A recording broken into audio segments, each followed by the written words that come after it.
नमस्कार, मैं नियाज खान और आप देख रहे हैं न्यूज एक्सप्रेस। बिहार में तथाकथित शराबबंदी का मुद्दा हमेशा से चर्चा का विषय रहा है। जैसा कि आप जानते हैं कि बिहार में शराबबंदी है, लेकिन इसके बावजूद जहरीली शराब की कई सारी घटनाएं, कई सारी खबरें जो हैं वो देखने और सुनने को मिल जाती हैं। और अभी फिलहाल ऐसा ही हुआ है, क्योंकि बिहार के सिवान में जहरीली शराब की वजह से लगभग 50 लोगों को अस्पताल में भर्ती होना पड़ा है और 20 लोगों की अब तक मौत हो गई है। जी हां, अभी जब हम ये खबर पढ़ रहे हैं, हम आपको बता रहे हैं, तो अब तक 20 लोगों की मौत हो चुकी है और सिर्फ जहरीली शराब की वजह से, जिसके बाद बिहार की राजनीति काफी ज्यादा गरमाई हुई है। क्योंकि जहरीली शराब का एक ऐसा मुद्दा है जो बिहार में हमेशा से उठता रहा है और कहने को तो वहां पे शराबबंदी है, लेकिन इस तथाकथित शराबबंदी को लेकर के नीतीश कुमार भी हमेशा जो है वो घेरे में रहे हैं। तो अब ये चूंकि पूरी घटनाएं सामने आई हुई हैं, अब इसे ये कहा जा रहा है कि ये एक घटना है या फिर हत्या है, इस पे भी आपको फर्क करना होगा। क्योंकि जिस तरीके से बिहार के अंदर शराबबंदी है, इसके बावजूद जहरीली शराब वहां पे मिल रही हैं, वो कहां से आ रही हैं, ये सबसे बड़ा सवाल है। तो इसी मुद्दे पर हम बातचीत करेंगे। अमीन अहमद जी वरिष्ठ पत्रकार हैं, हमारे साथ मौजूद हैं। अमीन जी, क्या लगता है आपको कि जिस तरीके से ये जो पूरा मामला खुल करके आ रहा है, और ये कोई नया मामला नहीं है, ये हमेशा से ऐसी खबरें आती रही हैं, हमेशा से जहरीली शराब की वजह से बिहार में लोगों की मौत होती रही है। और मौत किनकी होती हैं? वो गरीब तबका, वो जो कि डेली मजदूरी करके, रिक्शा चला करके, सब्जी बेच करके वो आते हैं, वो पता नहीं उन्हें कहां से शराब मिलती है। तो इस तरीके की जो घटनाएं होती हैं और फिर वो मौत के शिकार भी हो जाते हैं और फिर उसके बाद राजनीति तेज हो जाती है। सबसे पहले तो इस पूरे मामले को आप कैसे देखते हैं? ये काफ़ी जो है मतलब आलोचनात्मक इस पे बात कही जा सकती है, क्योंकि सभी लोग जानते हैं कि बिना सिस्टम के जो है कोई शराब नहीं बेच सकता। और ये मतलब कि ये जो बिहार में शराबबंदी है, ये सीधे सीधे पुलिस डिपार्टमेंट को एक जीता जागता जो है नया बिजनेस दे दिया है। क्योंकि पुलिस जानती है कि कहाँ शराब बनती है और पुलिस को कितना चढ़ावा चाहिए, ये सब जानते हैं। पिछले 20 से 25 सालों से गुजरात में शराब बंद है, लेकिन अगर आपके पास पैसा है तो वो लोकल स्तर पे काम करने वालों से किसी से भी पूछ लीजिए, जो शराब या जो बियर के दाम 150 है वो 500 में दे देगा और आप दे देंगे। वही सिस्टम है बिहार में। बताइए, बिहार में शराबबंदी, अब इससे बड़ा दुर्भाग्य या सिस्टम की लाचारी क्या कही जा सकती है कि आपके बिहार में सिवान में छपरा में जो है छपरा में 5 लोग मरते हैं, सिवान में 25 लोग मरते हैं। कुल मिला जुला के अभी जो अपडेट आया है वो 30 लोगों का आया है, 30 लोगों की मौत हुई है। तो लोकल पुलिस जो थाना है उसको तो मालूम ही है, क्योंकि वहां चढ़ावा तो पहले वहां जाता है कि सर एक शराब की भट्टी लगाए हैं। तो ये कौन देखता है भाई? इस पे क्या एक्शन हो? तो कुछ नहीं होता। जब गरीब मरता है या कुछ होता है तो हम लोग हल्ला करते हैं, खबर दिखाते हैं, वो ऊपर से 4 राजनीतिक बयान आते हैं, फिर जिसके घर का मरा है मर जाए, उससे कोई फर्क नहीं पड़ता।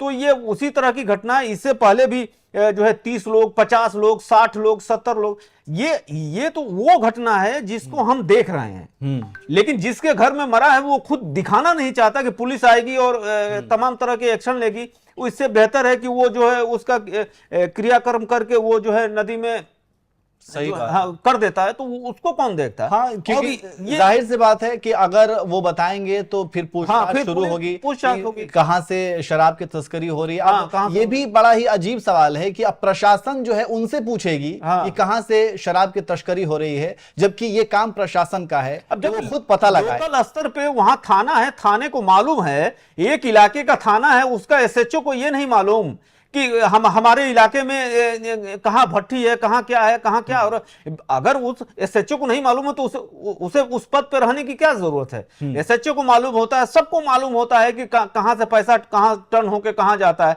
अब पुलिस डिपार्टमेंट में कहाँ का पैसा कैसे होके जिला स्तर एसपी साहब के पास पहुंचता है, एसपी साहब से स्तर से कैसे वो पटना पहुंचता है, ये सारा मैकेनिज्म सभी लोग जानते हैं। ऐसा नहीं है कि इस बात को कोई नहीं जानता कि कहाँ जाता है, कहाँ कैसे आता है। ये है कि इसके सबूत नहीं मिलते, चीजें जो है बड़ी बारीकी स्तर पे होती हैं। आप खुद देख लीजिए, हम लोग पीड़ित हैं, हम कभी कभी जाते हैं थाने पे, आप पहुंचिए, क्या आप जो एफआईआर आसानी से लिखवा लेंगे क्या? सब जो भी हमें सुन रहा है वो सबको मालूम है कि थाने में एफआईआर कैसे लिखी जाती है, कैसे गिरफ्तारी होती है, कैसे एक्शन होता है। बिना पैसे के आपका काम नहीं होता। अगर आपका पासपोर्ट आ रहा है तो पैसा दीजिए, फलाना, मतलब बहुत से जरिया हैं। तो वही है, उसी की क्या, अगर सीवान में या छपरा में जो भट्टी से शराब निकाल के, जो देसी शराब जो वो निकालते हैं, जो लोग पिए हैं, क्या वो भट्टी लगाने वाले के बारे में जानकारी नहीं है? सिंपल सी बात, ये तो मजाक है कि थाने को और जिले को नहीं मालूम,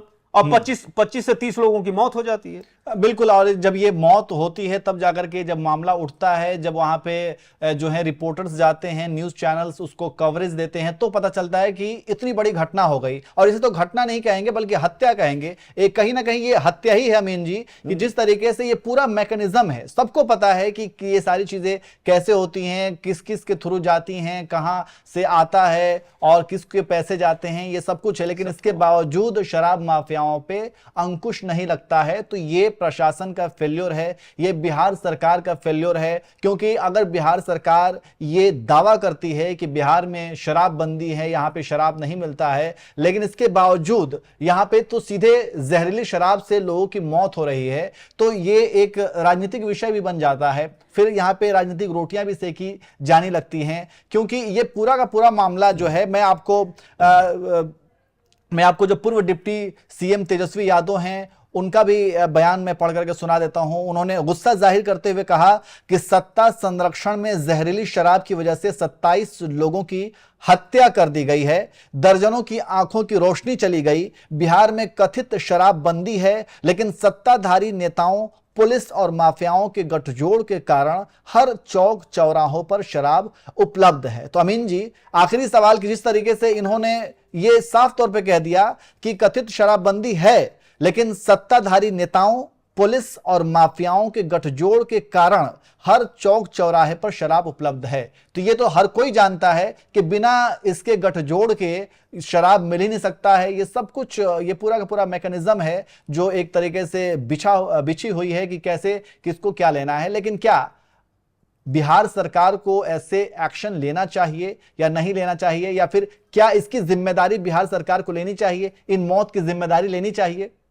इतना बड़ा, जैसे आपने सवाल किया, इतना बड़ा जो है कारनामा या कलेजा तो नहीं है, मुझे नहीं लगता कि वो ये इतना लीजिए। लेकिन हाँ, ये है कि आरजेडी आरोप लगाएगी, फिर जो है जेडीयू उसका जो वो देगी। ये वैसे ही है कि आपने देखा होगा कि हरियाणा चुनाव के दौरान जो है दिल्ली में जो है ड्रग्स का एक बड़ा सा चंक पकड़ा गया, 5,000 करोड़ का या ऐसे कुछ था। तो उस पर बीजेपी ने प्रेस कॉन्फ्रेंस कर दिया कि इसमें जो शामिल आदमी है वो कांग्रेस का है। फिर कांग्रेस ने दूसरा फोटो ला के दिखा दिया कि हाँ ये तो बीजेपी के साथ है।